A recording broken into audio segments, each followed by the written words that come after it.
Good morning, Dubai. Happy Sunday. Welcome back to the Lovin Daily, where we take you through the top trending stories that everyone in Dubai is talking about. How are you doing? Are you looking forward to this week? Are you on your way to work? Are you still in bed? If you are, I'm so jealous.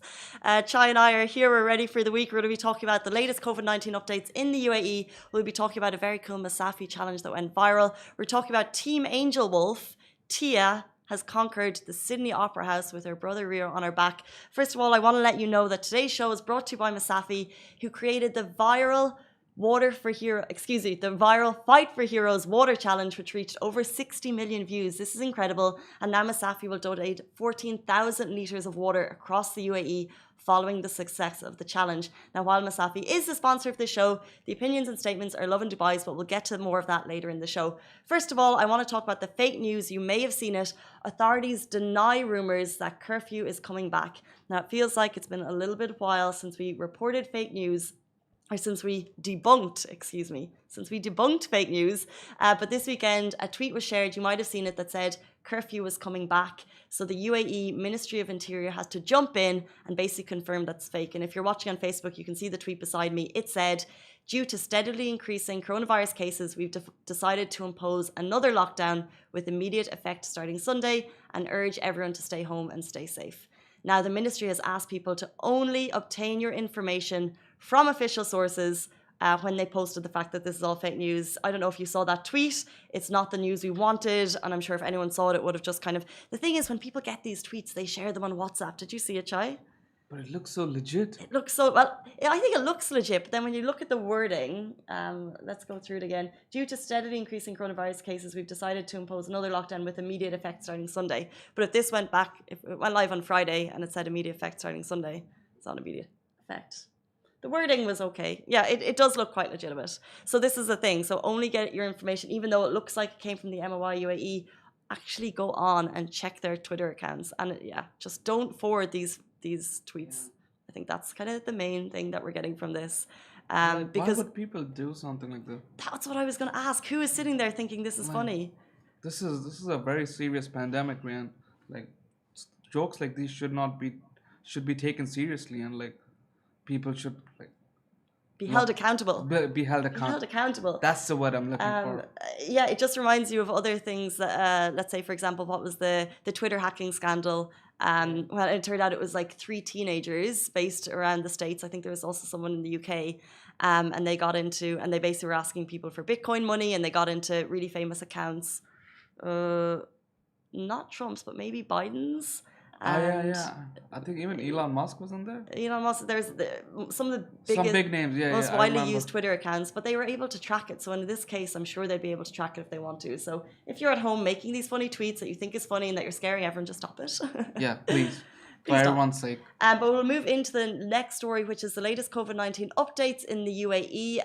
Just following on from the weekend, 1,078 new cases were announced yesterday. That takes the total number of cases in the UAE to 90,618.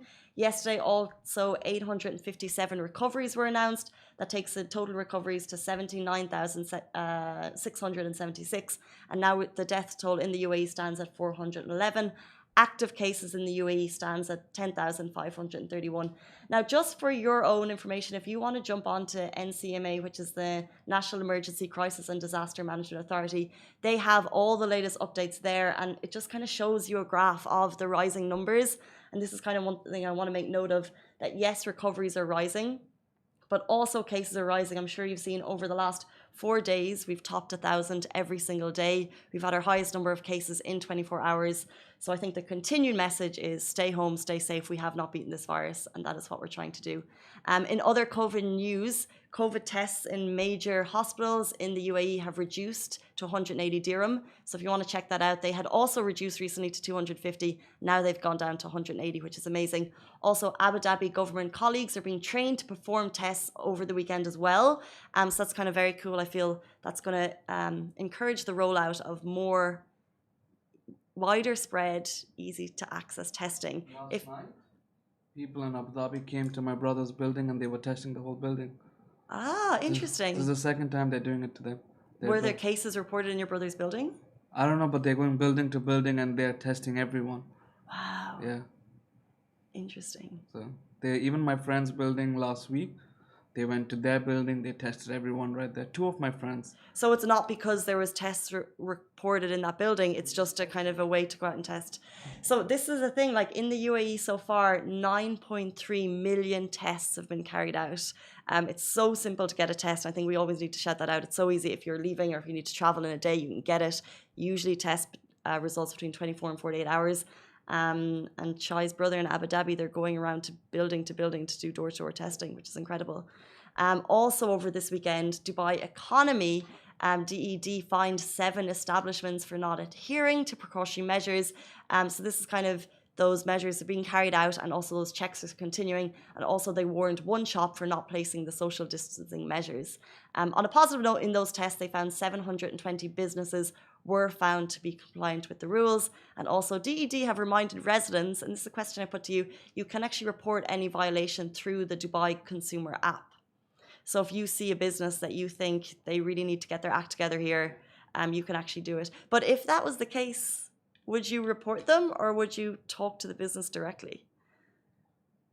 That depends. Like if you speak to the manager and you tell them, hey, because I've been inside shops where like I see it's too crowded, and I wait and I'm like, hey, can you give social distancing? Like I speak to 1 or 2 people around me and like just keep distance. Like So you've done that already? yeah, like when I go to small shops and I need to buy something, it's a little crowded.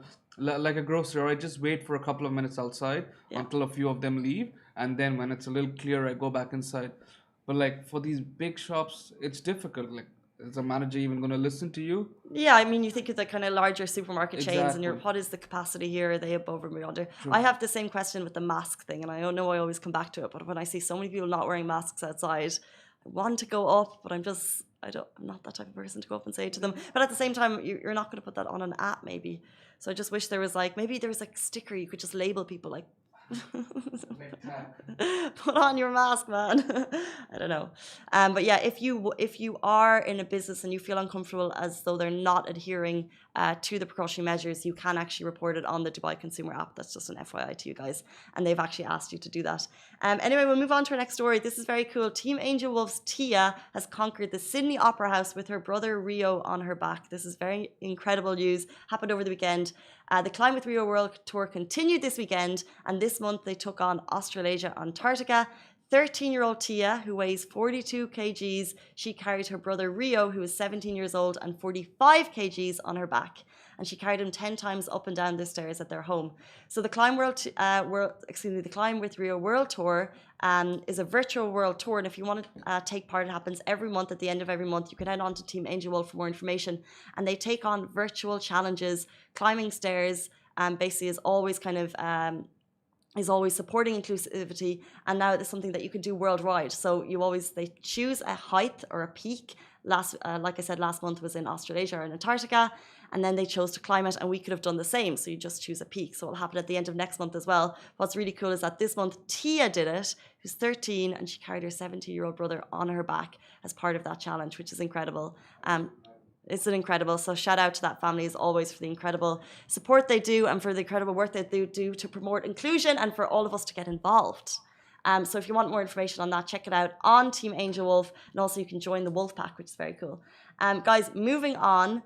The thank you challenge to UAE health workers that went viral. Did you spot this during the pandemic? That's my question to you. This was inspired by the incredible efforts of our healthcare workers during the pandemic. It was a very cool internet challenge called Fight for Heroes by Masafi, and it went viral. So what happened was local influencers, they led the challenge called Fight for Heroes, which in total racked up 60 million views. This is incredible. Exactly. So basically all you had to do in 1 minute, you had to box with water bottles. They could be Masafi, they could have been anything, for as much as you can for 60 seconds. And because of the success, Masafi will deliver 14,000 free bottles of its natural water to leading private and public hospitals across the UAE to ensure doctors, nurses and their families stay hydrated during these challenging times. But if you saw it, it went viral. It's very cool. I remember seeing the Chris Fade video of him doing it. Yeah, there were many, many involved, which is really, really cool. We have a video that's actually going live later today on Instagram, so you can check it out, of the whole challenge. But imagine, so something that started here in Dubai, led by a lot of local influencers. You can see the video here beside us if you're watching on Facebook. And then it got shared worldwide. So I love that so much. And all in the name of such a great cause. And because of that, like I said, Masafi is going to share 14,000 water bottles with public and private hospital healthcare sectors in the UAE. It's not easy. It's not, well, The bottles are heavy, right? Yeah, 60 seconds doing that. 60 seconds. It's a good burn. It's a good workout. It is a good workout. It's definitely a good workout. And that was the thing, because it was like, okay, people are staying at home. So how can we, so obviously we're clapping for health workers. So I think the thought process behind this was, how can we stay fit and also say thank you to healthcare workers? Wow. So it was a really cool idea. Anyway, guys, those are our top stories on this Sunday morning. Let us know your thoughts. Let us know where you're watching from, what you're doing this Sunday morning in the comments below. We always love to read them after the show. Have a great week, and we'll be back with you tomorrow morning, same time, same place. Stay safe and wash your hands. Bye.